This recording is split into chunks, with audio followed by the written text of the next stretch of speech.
Bueno, para empezar, un cordial saludo, profesor. Me presento, mi nombre es Nicolás Bello. Eh, Actualmente estoy cursando las guías de estudio para la presentación del preparatorio de penal.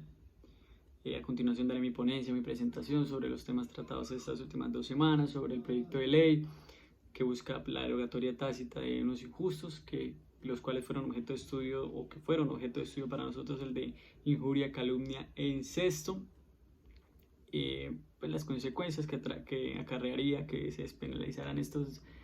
delitos, si existe desprotección al despenalizarse estos delitos y demás conclusiones que pues espero sacar en esta ponencia. Empezar diciendo que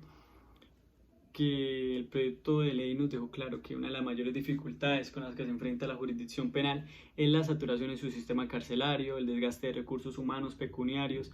en procesos en los que se cuestiona si es necesaria la intervención penal. Esto genera desgaste de la fiscalía, no solo de la fiscalía, del aparato judicial en general. Tampoco se pueden obviar los gastos empleados por las personas que hacen parte en un proceso penal. Y si miramos más allá y no miramos solo lo económico, también lo que genera emocionalmente y psicológicamente hacer parte o enfrentarse a un proceso penal. De acuerdo a esto, en mi opinión existe una necesidad del derecho penal, bueno, de nuestra jurisdicción penal, de evitar una excesiva criminalización de conductas, en especial aquellas que sean consideradas de baja gravedad, de manera que no sean necesarias o que estas conductas no sean necesarias que sean perseguidas penalmente, ya que tienen otras vías para ser solucionadas. Igualmente es importante aclarar que la despenalización de estos delitos no va a generar una desprotección a los bienes jurídicos que estos injustos tutelan, como lo es en el caso de la injuria y la calumnia, la honra y el buen nombre de las personas. Al contrario, la despenalización lo que busca es que los canales idóneos para la solución de estos conflictos sean utilizados y así proteger de mejor manera los bienes jurídicos. En el caso del incesto trae a colación o acarrea una discusión diferente, que es la ley influenciada por la moral. En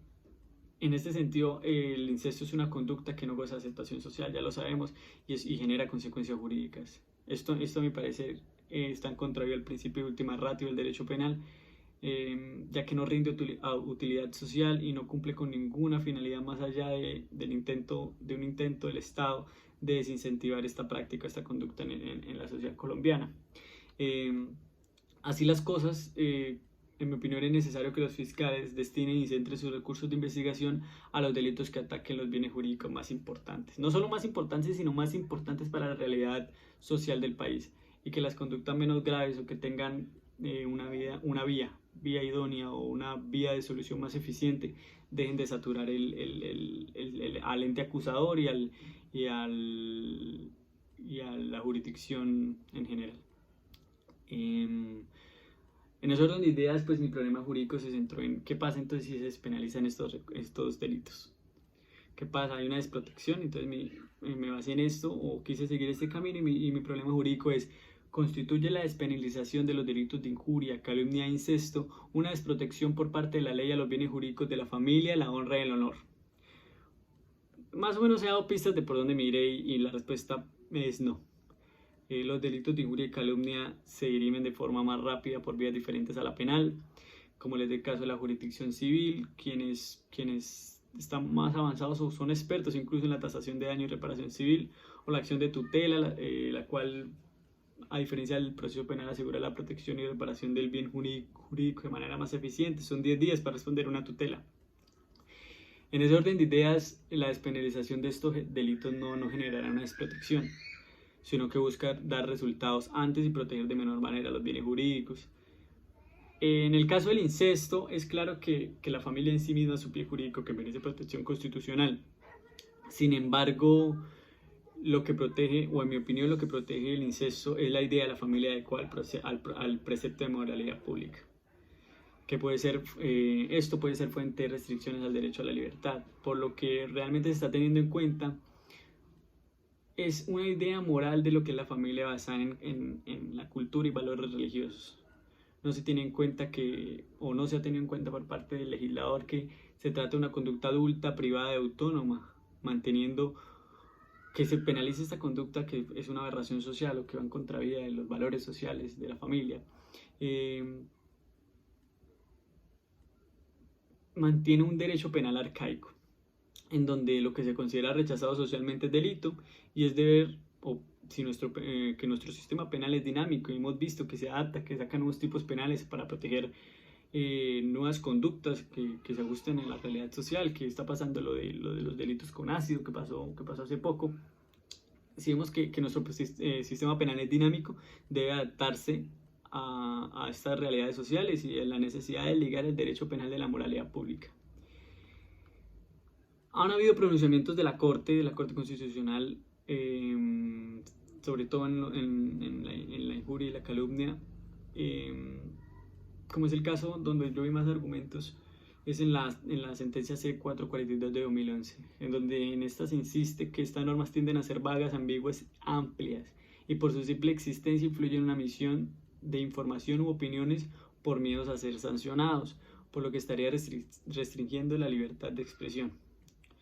Frente al tema que corresponde a mi problema jurídico, que es la protección de los bienes jurídicos, la desprotección de los bienes jurídicos, dice lo siguiente: los tipos penales de injuria y calumnia no procuran una finalidad legítima, cual es la protección de los derechos al buen nombre y a la honra, porque el proceso penal tiene como principal función no la protección de esos derechos fundamentales, la cual es contingente, sino la condena al responsable, y que por lo tanto las sanciones pecuniarias y la acción de tutela son mecanismos más adecuados para proteger los derechos eventualmente afectados por el ejercicio irresponsable de la libertad de expresión. Por esta misma razón, consideran que la persecución penal es una medida innecesaria y desproporcionada en sentido estricto debido a la gravedad de las penas contempladas en las disposiciones acusadas. Es claro que para los intervinientes, pues que estaban a favor de la inexequibilidad de este delito, la injuria y la calumnia no superan el test de proporcionalidad que se enfrenta a los bienes jurídicos protegidos y el de la libertad de expresión. También va más o menos a favor de lo que yo decía, de que existen vías más idóneas para la solución de estos conflictos. También estadísticamente se ha visto que estos procesos solo alrededor del 2% llegan a juicio según las cifras del sistema penal oral acusatorio SPOA, que ahí investigué, y las cifras son de que menos del 2% de las querellas que llegan de estos delitos llegan a juicio. Entonces, como pues a modo de conclusión y ya para finalizar esta ponencia, voy a decir que nuestro Código Penal nuestro Código Penal colombiano lleva más de 2 décadas de constantes cambios e interpretaciones relacionadas a lo que se habla de un sistema penal dinámico que se ajusta a las condiciones sociales de Colombia, a la constante necesidad de proteger nuevos bienes jurídicos que antes no era necesario proteger o más bien que no existían. Y sin embargo, así como es necesaria la creación de nuevos delitos, también existe la necesidad de una revisión de aquellos que, de acuerdo con el principio de intervención mínima o con la finalidad de evitar una excesiva criminalización de conductas, deberían dejar de serlo, como son el caso de los delitos de injuria, calumnia e incesto. Si bien es cierto que los delitos en el caso de los delitos de injuria y calumnia buscan la protección de la honra, buen nombre y el honor de las personas, de verdad es suficiente para legitimar la intervención penal. El problema con estos delitos querellables es que el derecho ha encontrado formas de solucionar estos conflictos de forma más efectiva, como he mencionado, la jurisdicción civil y los métodos alternativos de solución de conflictos, que son la vía por la que normalmente se dirimen estos conflictos. Entonces, por todo lo mencionado, queda claro que la vía penal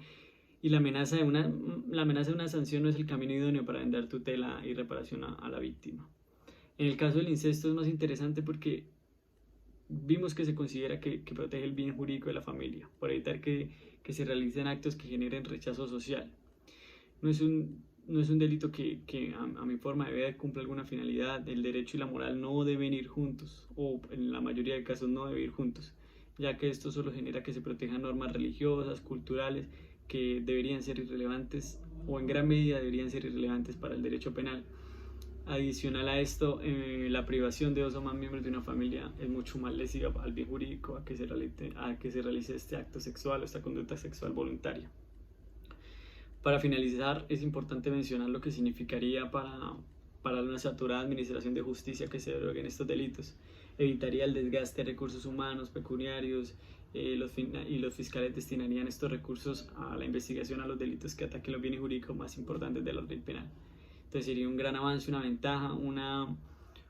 desaturación del sistema penal que ayudaría a que los delitos que son más graves para la realidad social colombiana sean desprotegidos o queden impunes de alguna manera. Entonces creo que es darle respiro a la fiscalía, a la jurisdicción, para que se centre en estos delitos que en este momento para la realidad social de Colombia son más importantes proteger. Muchas gracias.